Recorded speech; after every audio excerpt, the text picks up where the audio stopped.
Bonjour à tous, donc merci d'être présent ce soir pour donc cette présentation webinaire sur la prise en charge des otites. On se présente, je suis avec le docteur Claire Perrault et moi je suis le docteur Théophile de Saint-Hilaire. On travaille donc à Bron, à côté de Lyon, au centre ORL Laennec, avec nos deux autres associés, le docteur Caroline Mathiolon et le docteur Philippe Fontaine. Et on travaille donc à la clinique du Parc dans le 6e arrondissement de Lyon. On est également attaché donc, à l'hôpital Femmes-Mères-Enfants pour le docteur Perrault et le docteur Fontaine et à l'hôpital de la Croix-Rousse pour le docteur Mathiolon et pour moi-même. Voilà, donc aujourd'hui, on va vous présenter un sujet donc, sur les otites avec quelques rappels généraux et anatomiques.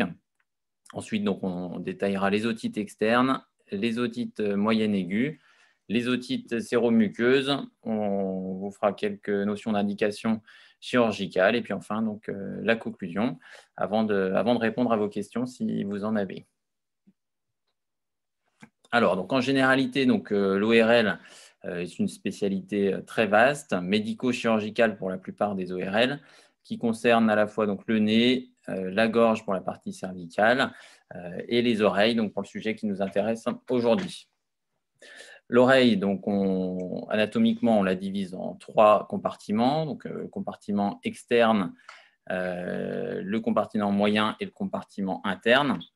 Donc, on n'a pas la souris. Non, j'arrive pas à la souris. Donc, le compartiment externe, donc, qui comprend le pavillon et le conduit auditif externe. Conduit auditif externe, donc, comme vous voyez sur le schéma, qui comprend un tiers antérieur qui est cartilagineux et les 2 tiers postérieurs qui sont qui est le conduit osseux. Ensuite, donc, la partie moyenne qui comprend le tympan et la chaîne des osselets, donc avec, je vous rappelle, le marteau, l'enclume et l'étrier. Et enfin, la partie interne, donc, qui comprend la cochlée, donc, qui est l'organe auditif en avant, et le vestibule, qui est l'organe de l'équilibre en arrière, qui ne seront pas concernés par le sujet du jour, même voilà, s'il peut y avoir des otites internes qu'on appelle habituellement plutôt des labyrinthites, mais qui sont assez rares et plutôt de prise en charge hospitalière. Donc aujourd'hui, on va s'intéresser aux otites externes qui concernent donc principalement le conduit auditif et aux otites moyennes aiguës et séromuqueuses qui concernent donc la caisse du tympan.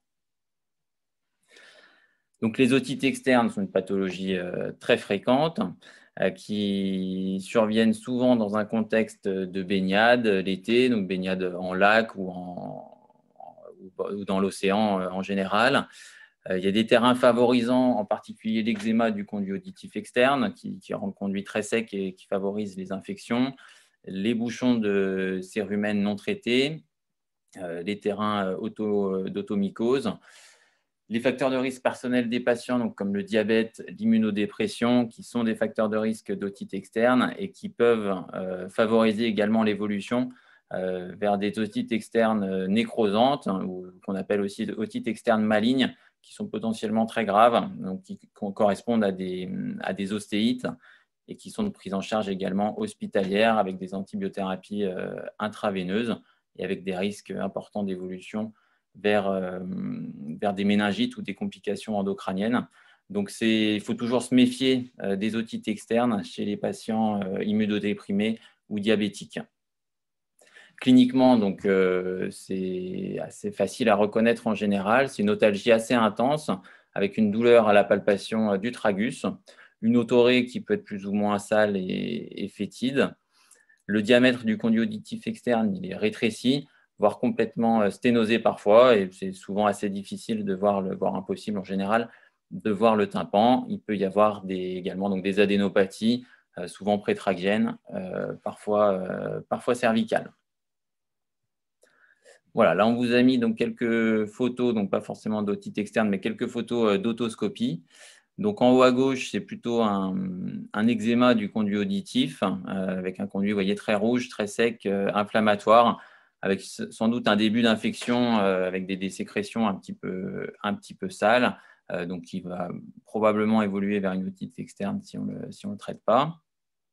En haut à droite, vous avez un bel aspect d'automycose avec donc des filaments mycéliens, donc assez typiques. En bas à gauche, c'est simplement donc c'est pas une otite externe, c'est simplement des grains de sable dans le conduit auditif externe, donc qu'on peut voir souvent après des baignades en mer. Et enfin, en bas à droite, on a tout simplement un bouchon de cérumen avec la pince qui s'apprête à le retirer, voilà, à l'attraper. Donc, ces otites externes le traitement, il est le plus souvent local avec donc différentes gouttes auriculaires qui peuvent être utilisées, donc le polydexa, l'autofa, l'oflocette. En cas de suspicion de perforation tympanique, ou si on sait qu'il y a une perforation tympanique ou d'otite moyenne perforée, on préférera utiliser soit l'oflocette, soit l'autofa, qui sont pas ototoxiques. En cas d'automycose, en général, c'est l'auricularum qui est préconisé, au minimum pour 15 jours, souvent pour 3 semaines, avec un traitement qui est un petit peu plus long. Sinon, c'est environ 1 semaine. On a tendance souvent, en cas de terrain à risque, donc diabétique ou immunodéprimé principalement, d'ajouter une antibiothérapie Péros, par amoxicilline ou augmentin, souvent parce qu'on ne voit pas non plus le tympan, donc on ne peut pas certifier qu'il n'y ait pas d'otite moyenne aiguë associée. Et donc, on se couvre par une antibiothérapie Péros en plus. Concernant les antalgiques, on reste sur du palier 1, éventuellement du palier 2. On évite le plus possible les anti-inflammatoires non stéroïdiens pour éviter l'extension vers une otite externe nécrosante ou des infections plus sévères. L'évolution, elle est en général rapidement favorable. En 48 heures, il n'y a pas forcément besoin de l'adresser à l'ORL, sauf si vous avez un conduit qui est extrêmement sténosé d'emblée, parce qu'à ce moment-là, le risque, c'est qu'il reste sténosé et puis que les gouttes pénètrent mal dans le conduit. À ce moment-là, on peut, nous, en ORL, calibrer le conduit avec un petit pop. Donc, c'est une petite, comme une petite mèche, un petit tampon qu'on va glisser dans le conduit et qu'on va laisser en place 48-72 heures au minimum. 48-72 heures au maximum, plutôt, qu'on peut éventuellement changer, et qui va permettre d'imbiber le conduit. On va mettre les gouttes sur le coton pour imbiber le conduit et que le traitement soit efficace. Voilà. En prévention des otites externes, on peut conseiller aux patients de bien rincer à l'eau claire leur conduit auditif après une baignade en lac ou en mer, de sécher le conduit pour éviter la macération, d'éviter toute manipulation du conduit auditif, donc en particulier les cotons-tiges, les soins d'oreille, de se gratter avec le doigt, de trombone, enfin voilà, d'éviter le maximum de manipuler le conduit auditif. Éventuellement, donc, de nous les adresser en ORL pour qu'on puisse faire un état des lieux au microscope, nettoyer le conduit si nécessaire. Et bien sûr, donc, le temps du traitement, il faut éviter de mettre de l'eau dans l'oreille, en particulier lors de la douche, éviter le shampoing, la douche, et encore moins des baignades. Voilà, donc concernant les otites externes, donc on va passer aux otites moyennes aiguës. Donc, je reviens rapidement sur la clinique de l'otite moyenne aiguë, donc vous connaissez, qui est en général assez typique également. Donc, c'est une otalgie fébrile avec à l'autoscopie un tympan qui va être donc rouge, bombé, avec une disparition du triangle lumineux. Le diagnostic chez les petits enfants peut être un petit peu plus difficile, puisque l'otalgie n'est pas forcément manifestée. Donc souvent, ça peut être une fièvre isolée, voire des signes digestifs, voilà, des vomissements qui doivent faire rechercher donc, systématiquement une otite. Les facteurs de risque d'otite, c'est donc la garde en collectivité, la carence martiale, les mouchages qui sont difficiles ou les enfants qui se mouchent pas, le reflux gastro-œsophagien, le tabagisme passif, les allergies, c'est un petit peu plus décrié, mais c'est probablement un facteur de risque également d'otite. Et les otites séreuses persistantes donc, sont également un facteur de risque de surinfection et d'otite moyenne aiguë, en particulier donc, chez les enfants ou chez les patients qui ont une insuffisance vélaire, une malformation du voile ou une trisomie 21 ou des végétations abondantes. Concernant le traitement des otites moyennes aiguës, donc les dernières recommandations considèrent toujours qu'il faut une antibiothérapie systématique chez l'enfant de moins de 2 ans. Après 2 ans, elle n'est pas systématique. Et on conseille une réévaluation à 48-72 heures. Donc 48-72 heures de traitement symptomatique. Si pas d'amélioration, une antibiothérapie qui en première ligne est l'amoxicilline à 80 ou 90 mg kg jour pendant 8 à 10 jours si l'enfant a moins de 2 ans et de 5 jours s'il a plus de 2 ans. En cas d'allergie, les recommandations sont d'utiliser le cefpodoxime ou bien le cotrimoxazole. Si ça ne marche pas, si l'amoxicilline n'est pas efficace, pareil, en 48-72 heures, on passe en général à une antibiothérapie plus large par augmentin, donc par amoxicilline plus acide clavulanique en cas d'échec du traitement, en cas d'échec du premier traitement. Et si l'augmentin ne fonctionne pas, on considère donc qu'on est en échec de traitement médicamenteux. Et si on est en échec de traitement médicamenteux, donc ce qui est quand même assez rare finalement sur des otites aiguës, on peut à ce moment-là, en ORL, envisager une pose d'aérateur transtympanique, souvent associée à une adénoïdectomie, puisque comme ça se fait sous anesthésie générale, on en profite en général pour enlever les végétations. C'est l'indication parasynthèse, mais maintenant c'est vrai que souvent on pose d'emblée des aérateurs. Voilà, parasynthèse et souvent une pose d'aérateur d'emblée, surtout en fonction du contexte, s'il y a des otites séreuses traînantes ou bien si vraiment il y a des otites moyennes à répétition. Associé au traitement d'antibiotiques, il faut bien sûr donc, toujours conseiller les lavages de nez, des obstructions rhinopharyngées, et puis corriger les éventuels facteurs de risque, donc reflux, carence martiale, éventuellement de l'homéopathie qui peut être utile également. Et puis voilà, et puis c'est l'exérèse des végétations ensuite qui va aussi être utile en même temps que la pose d'aérateur si besoin. Donc, c'est important de traiter les otites moyennes aiguës pour éviter principalement les complications. C'est l'indication principale de l'antibiothérapie. Donc, une des complications les plus fréquentes et les plus graves, c'est la mastoïdite, donc, qui succède à un tableau d'otite moyenne aiguë, qui se manifeste par une forte altération de l'état général, une forte fièvre et surtout donc, un décollement du pavillon et un abcès rétro-auriculaire, donc comme vous le voyez sur la photo du milieu en bas. En bas à gauche, là, on a un bel aspect d'otite moyenne aiguë. Là, on voit le pus qui va sortir prochainement. il faut. Voilà. Et en bas à droite, donc c'est une photo de chirurgie, donc de mastoïdectomie, donc probablement pour mastoïdite, avec une mise à plat de toute la mastoïde. Donc, le risque de la mastoïdite, c'est qu'elle se complique également à son tour par des complications intracrâniennes ou cérébrales, donc des thrombophlébite ou un abcès sous-dural. Donc là, le traitement, il est urgent, en général en prise en charge hospitalière avec une antibiothérapie par voie intraveineuse, une imagerie qui est systématique pour les mastoïdites, en particulier pour rechercher des complications intracrâniennes, et un traitement qui souvent est chirurgical, donc au minimum pour poser un aérateur transtympanique, souvent ponctionner ou drainer l'abcès, voire donc faire une mastoïdectomie, donc mettre à plat toute la mastoïde, surtout pour drainer correctement l'oreille, avec une hospitalisation souvent un peu longue chez ces enfants, et une antibiothérapie au minimum de 48 heures, mais parfois un peu plus prolongée. On n'a pas parlé des autres complications des otites qui sont plus rares, mais qui peuvent aussi arriver. Donc des transformations en otite interne, donc en labyrinthite, donc des apparitions de vertige devant une otite moyenne aiguë qui doivent quand même alerter et faire suspecter une labyrinthite. La paralysie faciale, on n'en a pas parlé, c'est assez rare, mais pareil, une paralysie faciale quand même sur une otite, ça peut arriver, et c'est quand même souvent des indications de pose d'aérateur.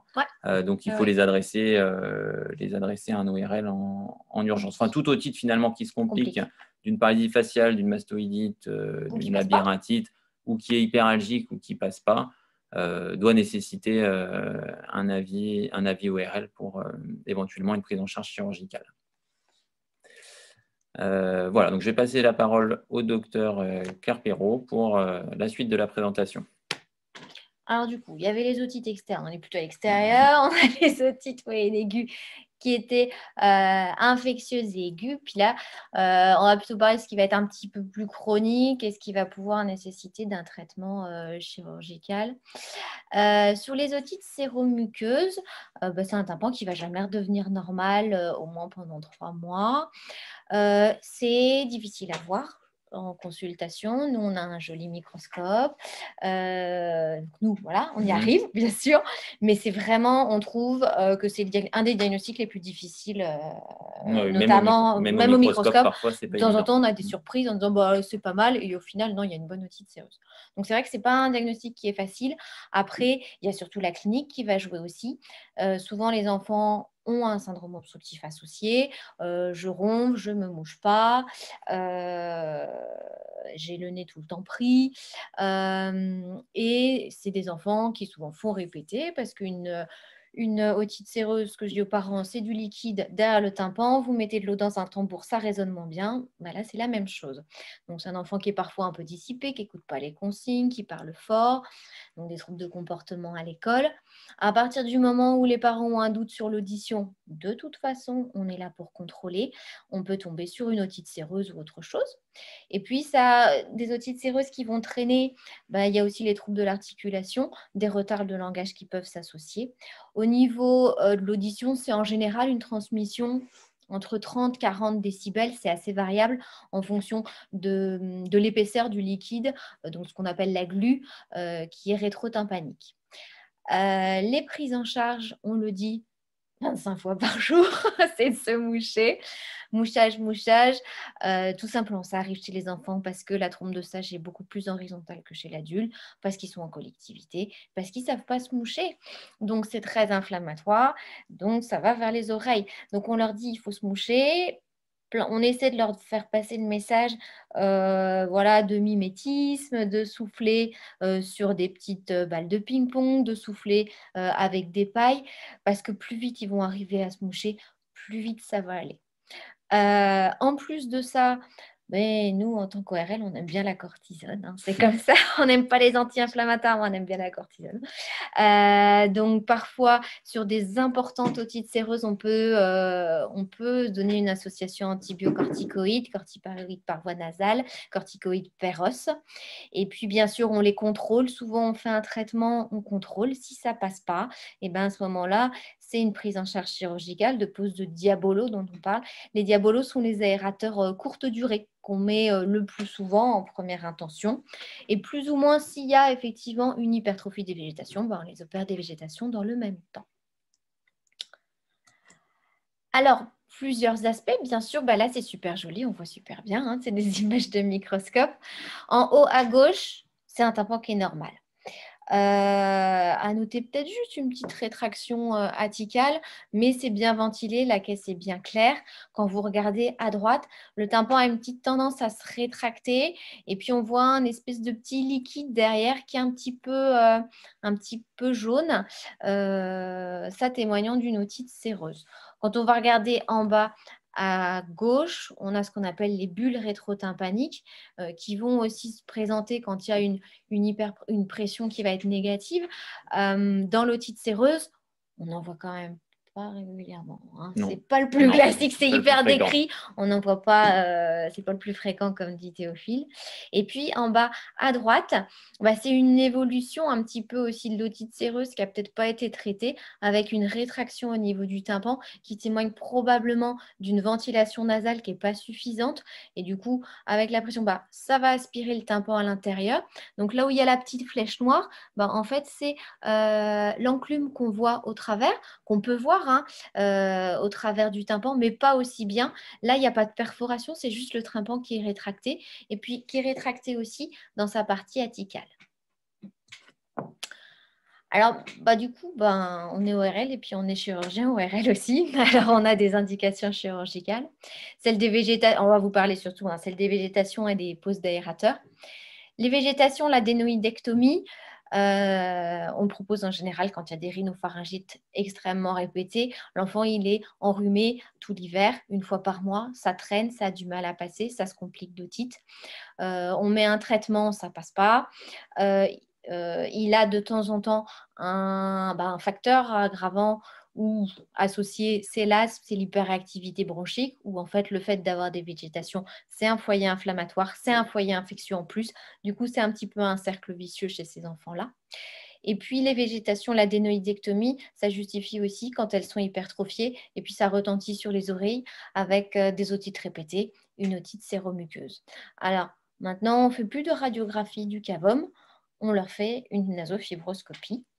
Quand on les opère assez tôt, moins de 2 ans, il y a quand même, je trouve, un bon risque de récidive parce que c'est souvent un terrain très, très inflammatoire. Après, ça c'est la pratique qui dit ça. Et puis, on les opère aussi, syndrome obstructif. Ils ronflent, ils respirent la bouche ouverte, ils dorment mal, ils sont fatigués le matin, ils ont des apnées du sommeil. Les poses d'aérateurs transtympaniques, ça va être les indications dont on vous a déjà parlé. Otite répétée, trédante, hyperalgique malgré le traitement par augmentin. Alors, on parle des parasynthèses.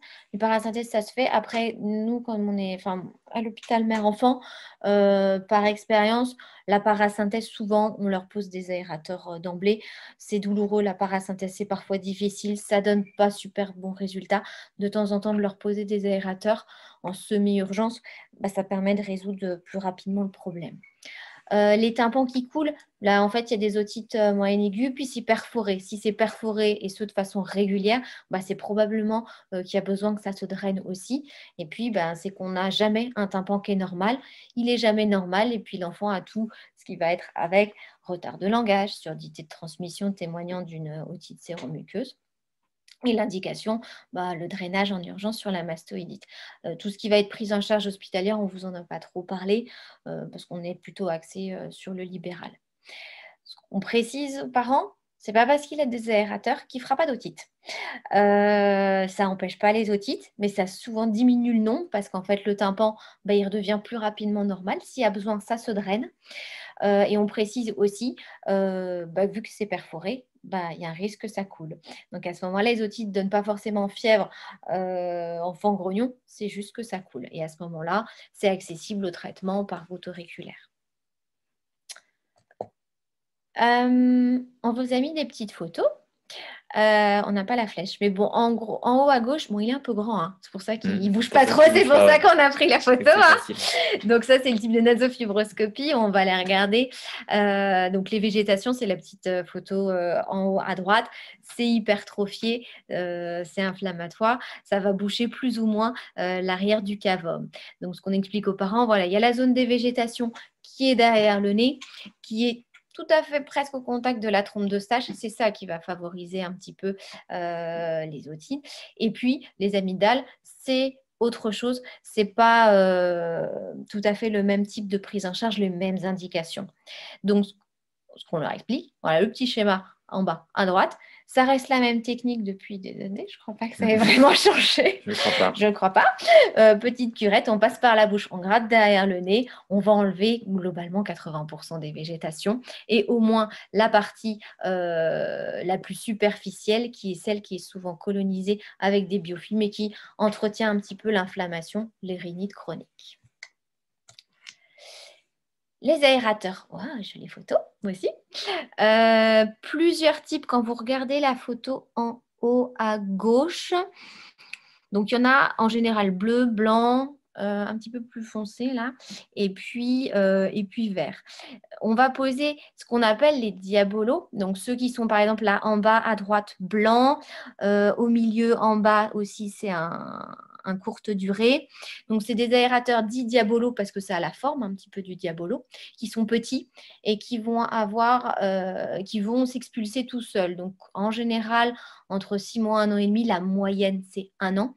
Ça s'expulse. Et du coup, le tympan se referme secondairement à l'expulsion. Quand il y a eu une ou plusieurs poses d'aérateurs, il peut y avoir une petite cicatrice au niveau du tympan. C'est l'image en haut au milieu. C'est ce qu'on appelle la tympanosclérose. C'est juste un aspect esthétique du tympan. C'est une zone cicatricielle quand on a perforé. Quand les otites ont perforé aussi, ça peut laisser des zones de tympanosclérose. Au début, on met ce type d'aérateur et puis sur des terrains particuliers où on sait qu'ils vont faire otite sur otite, otite séreuse, on met des aérateurs dits longue durée. C'est les les petits à droite, en haut à droite, vous voyez des verres où il y a des petites ailettes en forme de thé. C'est ce qu'on appelle les thé-tubes, où eux vont avoir tendance à durer plus longtemps jusqu'à ce qu'on les enlève. En général, on les laisse pendant 2 ans. Ils ont des petites ailettes qui vont sous le tympan et c'est ce qui leur permet de rester en place et de mieux s'accrocher. Alors, en conclusion, pour nous, en ORL, la majeure partie des choses, c'est des pathologies bénignes. Sur tout ce qui va être otite, c'est extrêmement douloureux, notamment les otites externes. Et puis, sur tout ce qui va être otite chronique, il y a un retentissement fonctionnel dont il faut prendre en compte sur le traitement qu'on va proposer.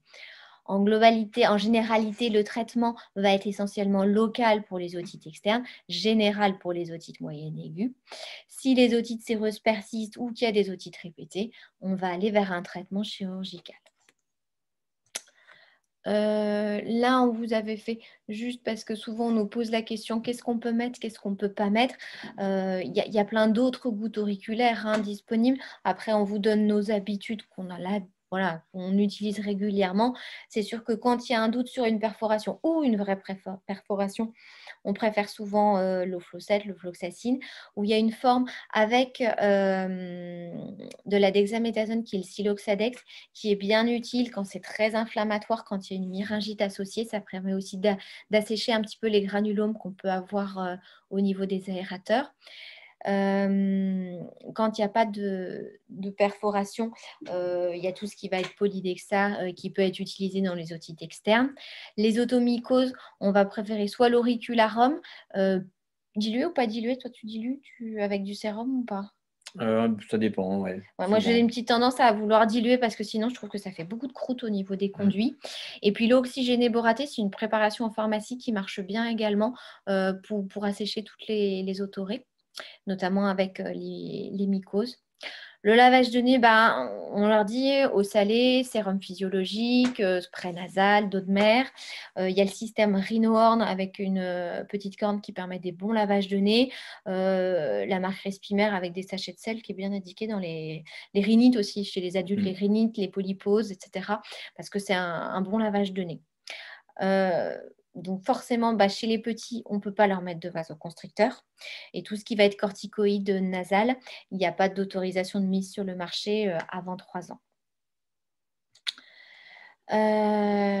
Voilà, on a dit à peu près tout ce qu'on voulait dire pour aujourd'hui. On a vraiment oublié plein de choses. Après, on a essayé de faire assez global. Et puis, on attend de toute façon vos questions s'il y a des choses où vous voulez des précisions. Si vous aviez besoin d'autres sujets, on fait des oreilles, on fait du nez, on fait de la gorge, comme disait Théophile, on fait un peu de tout. Il ne faut pas hésiter à nous demander si vous aviez d'autres envies, d'autres sujets à aborder. Voilà, merci à vous. Merci.